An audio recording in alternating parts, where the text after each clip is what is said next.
এটার পিছনে যে আমরা ছিলাম এটা গোয়েন্দারা জানতো, সরকার জানতো, তো সেই কারণে তো আমাদেরকে ব্যান করে দিয়েছে, শিবিরকে ব্যান করছে, আর কোনো দলকে তো করে নাই। জামায়াতে ইসলামী দাবি করছে যে তারাই আন্দোলনের মূল ভূমিকায় ছিলেন।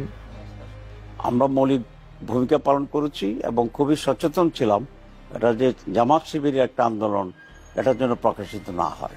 আমরা চেয়েছি এটা একটা সার্বজনীন রূপ দেওয়ার জন্য।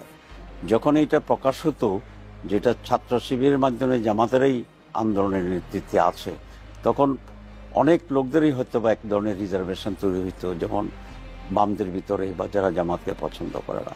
সেজন্য আমরা এই কৌশলটা নিয়েছিলাম যাতে সকল শ্রেণীর মানুষের পার্টিসিপেশন এটা এখানে নিশ্চিত।